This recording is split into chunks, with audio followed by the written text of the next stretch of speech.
اعداد و شمار کو سمجھیں، فنڈامنٹلز پر اعتماد کریں اور سرمایہ کاری کے فیصلے دانشمندی سے کریں۔ السلام علیکم، میں ہوں ہنی جیز اور آپ دیکھ رہے ہیں ہمارا چینل PSX with ہنی جیز۔ کیا ہینو پاک موٹرز کا شیئر ایک بار پھر سرمایہ کاروں کی توجہ حاصل کر رہا ہے؟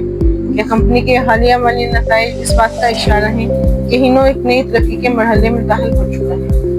آئیے اعداد و شمار کی روشنی میں جانتے ہیں کہ ہینو پاک موٹرز میں سرمایہ کاری کے مواقع کتنے مضبوط ہیں۔ پاکستان میں جب مضبوط، قابل اعتماد اور معیاری کمرشل گاڑیوں کی بات کی جاتی ہے تو ہینو پاک موٹرز کا نام نمایاں طور پر سامنے آتا ہے۔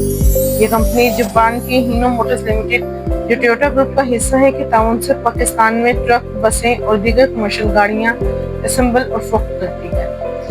ہینو پاک نے کئی دہائیوں کے دوران اپنی اعلیٰ کوالٹی، مضبوط انجینئرنگ، جدید ٹیکنالوجی اور قابل اعتماد کارکردگی کی بدولت پاکستان کے ٹرانسپورٹ، لاجسٹکس، تعمیراتی اور صنعتی شعبوں میں ایک مضبوط مقام حاصل کیا ہے۔ اس ویڈیو میں ہم ہینو پاک موٹرز کا فنڈامنٹل انالیسس کریں گے، جس میں کمپنی کی مالی کارکردگی، ریونیو، منافع، EPS، ڈیویڈنڈ، ممکنہ خطرات اور مستقبل کے امکانات کا تفصیلی جائزہ لیں گے تاکہ یہ سمجھا جا سکے کہ آیا ہینو لانگ ٹرم انویسٹمنٹ کے لیے ایک مضبوط انتخاب ثابت ہو سکتا ہے یا نہیں۔ اب ہم بات کرتے ہیں کمپنی کے فائنینشیل پرفارمنس کی، تاکہ معلوم ہو سکے کہ کمپنی کی موجودہ حالت کتنی مضبوط ہے۔ کمپنی نے حال ہی میں اپنا سالانہ شاندار رزلٹ پوسٹ کیا ہے۔ سب سے پہلے ہم جائزہ لیں گے کمپنی کے ریونیو کا۔ سال 2025 میں ہینو کا ریونیو 10.34 ارب تھا، جبکہ سال 2025 میں یہ بڑھ کر 11 ارب تک پہنچ چکا ہے، یعنی کمپنی کی فروخت میں تقریباً 6.4% کا اضافہ ہوا، جو اس بات کا اشارہ ہے کہ مارکیٹ میں کمپنی کی ڈیمانڈ بہتر ہوئی۔ ریونیو میں اضافے اور لاگت کا سب سے بڑا فائدہ گروس پروفٹ میں نظر آیا۔ اس سال گروس پروفٹ گزشتہ سال کے مقابلے 1.2 ارب سے بڑھ کر 2 ارب ہو گیا ہے۔ یہ کمپنی کی مضبوط آپریشنل کارکردگی کی واضح نشان ہے۔ اب بات کرتے ہیں نیٹ پروفٹ کی۔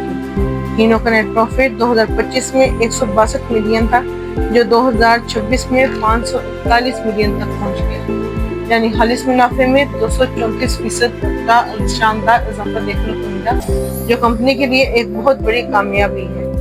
انویسٹرز کے لیے سب سے اہم چیز EPS یعنی ارننگ پر شیئر ہوتی ہے۔ 2025 میں ہینو کمپنی کا EPS 6.5 روپے تھا، جبکہ 2025 میں بڑھ کر تقریباً 22 روپے ہو گیا۔ یہ تقریباً 234% اضافہ ہے، جو ظاہر کرتا ہے کہ ہر شیئر پر کمپنی کی کمائی میں نمایاں طور پر بہتری ہوئی ہے۔ اس شاندار رزلٹ کا تحفہ انویسٹرز کو ڈیویڈنڈ کی شکل میں ملا۔ 2026 کے فائنل رزلٹ میں ہینو پاک نے 10.9 روپے فی شیئر ڈیویڈنڈ دیا ہے، جو اس بات کا اشارہ ہے کہ کمپنی کی مالی حالت میں بہتری آ رہی ہے، اگرچہ یہ ڈیویڈنڈ ماضی کے ریکارڈ ڈیویڈنڈ سے کافی کم ہے۔